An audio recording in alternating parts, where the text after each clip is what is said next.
Hello my friends and welcome back to my channel. Today we are going to be talking about, obviously, Trump's phone call with the Georgia Secretary of State, or the SOS as some people are referring to him. But before we get into it, if you wouldn't mind, like, sharing, commenting, and subscribing, that would be great. I'm actually, I'm going to say the SOS too. So he called up the Georgia SOS and pressured him into changing the election. Now, this is very similar to the Ukrainian phone call where it was not a good look, but what was not illegal or anything. When the president calls you, there's going to be some pressure there. Like this is exactly like the Project Veritas news, or the CNN tapes that they release. Waste of time. CNN says all that stuff on air. Trump says all these stuff in tweets. There's nothing in that hour-long call. I read the whole transcript. Nothing in there that Trump doesn't just say on Twitter, or like Lynn Wood. Lynn Wood, that crazy old man. Like there's no news here to see. I wonder what's happening besides this. Because when they put out a story like this, they're like impeachment. There's always something else going on. If you look at the statues, both the federal statues and the Georgia state statues, if you engage in some effort to solicit or procure election fraud and knowingly do that, that's potentially a federal crime. I said statues, but I meant to say statutes. That is potentially a federal or state crime. That means that I don't know whether or not this is illegal. And when it comes to Trump, if you say I don't know, but I think so, it's usually not. It's usually not. Anyway, let's get into it even further than before.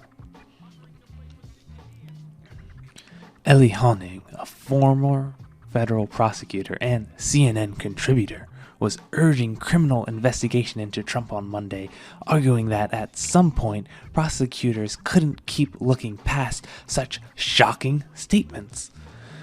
Where was this prosecutor when Obama was killing citizens overseas without a fair trial? I guess you could say.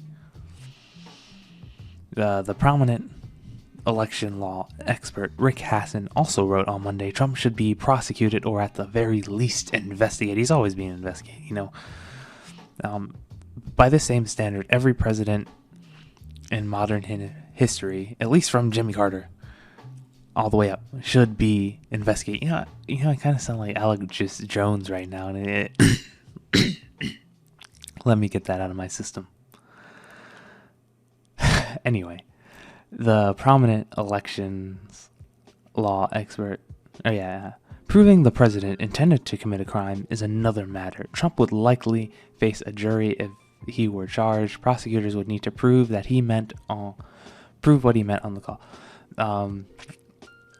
Just look at his Twitter feed. That's what he meant on the call. I think there's election fraud, and I don't think you're doing anything about it. That is basically what the call said. That's the whole hour-long conversation. And if you're wondering who leaked the conversation, it was obviously the Georgia SOS. Anyway,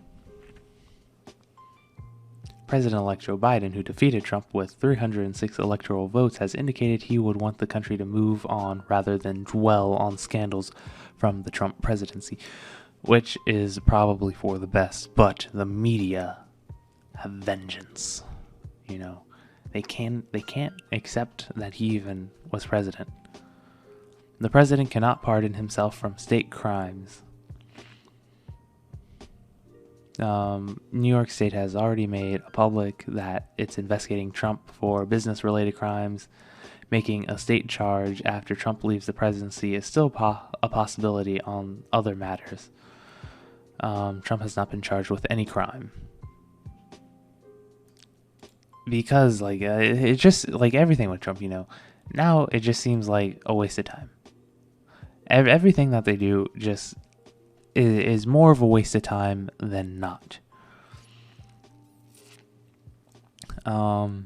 Like every time I see a news thing about it, like whether it's true or not, I just tend not to believe it, to be honest with you.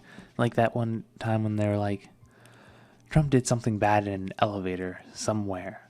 We can't tell you where the elevator was, when it was, or what he did, but we know people were there. Anonymous sources were there, and they said he did something bad. Like, really? That's your news story? Or like the time when CNN spent 2 hours on the fact that he was eating Kentucky Fried Chicken. Like, we know he likes fast food. Great.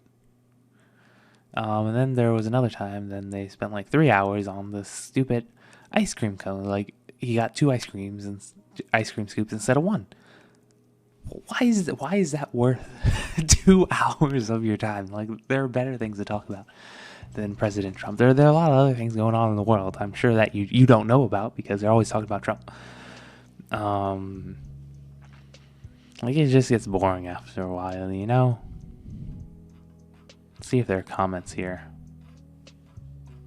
No, just a never-ending cycle. Oh, no, they don't do comments. Getting ready for that Section 230 repeal.